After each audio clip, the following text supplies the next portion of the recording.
بسم اللہ الرحمن الرحیم۔ السلام علیکم ناظرین۔ بھارت اور امریکہ کے درمیان حالات اس وقت حد سے زیادہ کشیدہ ہو چکے ہیں اور امریکہ کسی بھی وقت بھارتی ڈپلومیٹس کو اپنی سرزمین سے بے دخل کر سکتا ہے، کیونکہ بھارت جو ایک بہت بڑا ترم خاں بنا بیٹھا ہے، اس نے امریکہ کے سفیر کی بے عزتی کی ہے اور کہا ہے کہ آپ ہماری اجازت کے بغیر گلگت بلتستان اور آزاد کشمیر میں کیوں گئے، کیونکہ وہ علاقہ ہمارا ہے اور ہم سے پوچھے بغیر اس علاقے میں امریکہ تو کیا کوئی بھی اور ملک نہیں جا سکتا، بس پاکستان نے اس پر قبضہ کر رکھا ہے اور وہ قبضہ کسی بھی وقت ہم چھڑوا سکتے ہیں اور ہماری چڈی دھاری فوج ڈنڈوں کے ساتھ گوبر کھا کے پاکستان کے اوپر ٹوٹنے کے لیے تیار بیٹھی ہے۔ اب جس سفیر کی بھارت نے بے عزتی کی ہے، وہ سفیر دنیا کے ہر ملک میں بھارت کا پوزیٹیو چہرہ دکھاتا تھا اور بھارت کے لیے اس نے اپنی بہت زیادہ خدمات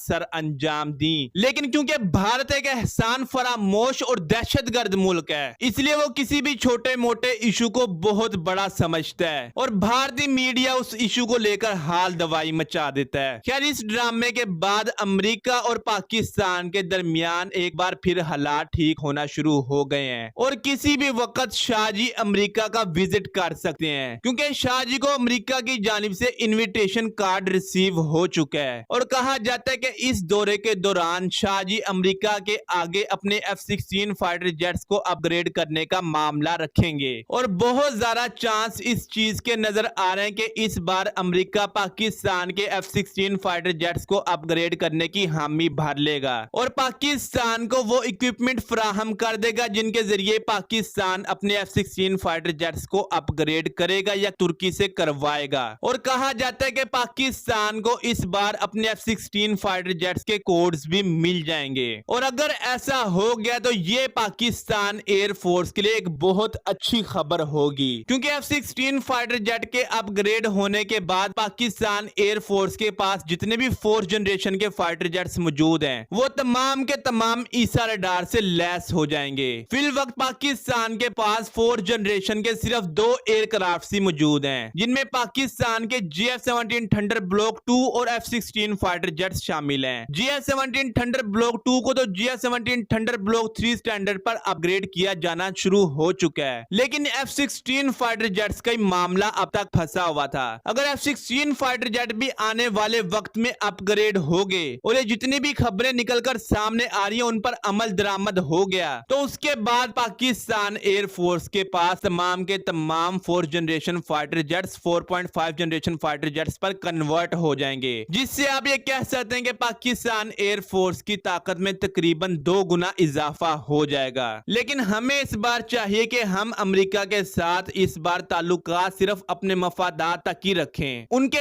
ہر ڈو مور پہ یس نہ کہیں، کیونکہ ہم آج سے پہلے 2 بار امریکہ کی چالوں میں پھنس کر بہت زیادہ نقصان اٹھا چکے ہیں، اس لیے ہمیں اس بار امریکہ کے ساتھ برابری کے تعلقات رکھنے چاہیے، جس طرح پاکستان کے ایکس پرائم منسٹر کہتے تھے، اور وہ کہتے تھے کہ پاکستان کوئی افریقن کنٹری نہیں ہے، پاکستان کا اس دنیا کے اندر ایک بہت اہم کردار ہے اور پاکستان کی طاقت کو دنیا مانتی ہے، اس لیے ہمیں اپنی طاقت کو دیکھتے ہوئے، اپنے رتبے کو دیکھتے ہوئے کسی دوسرے ملک کے ساتھ برابری کے تعلقات رکھنے چاہیے، ہمیں کسی کے آگے جھکنا نہیں چاہیے۔ تو اگر اس بار امریکہ کے ساتھ پاکستان کے تعلقات بحال ہوتے ہیں تو ہمیں امریکہ کے ساتھ یا کسی بھی اور ملک کے ساتھ برابری کے تعلقات رکھنے چاہیے، کیونکہ اگر ہم کسی کے آگے جھکیں گے تو وہ ہمیں اور جھکائے گا اور جب اس کا دل کرے گا وہ ہمارے جھکے ہوئے سر کو کاٹ دے گا۔ میں جانتا ہوں کہ پاکستان کے اکثر لوگوں کو اس وقت پاکستان کی پولیٹیکل پارٹیز کے ساتھ اختلافات ہیں اور اکثر لوگ پاکستان کی اسٹیبلشمنٹ کے ساتھ اختلافات رکھتے ہیں، لیکن ہمیں اس وقت اپنے تمام اختلافات کو سائیڈ پر رکھ کر پاکستان کو دیکھنا پڑے گا اور جس بندے نے جو بھی پاکستان کے حق میں بات کی ہے اس کو ہمیں ساتھ لے کر چلنا پڑے گا، اس کی اس بات کو ہمیں اپنے پلے کے ساتھ باندھ کر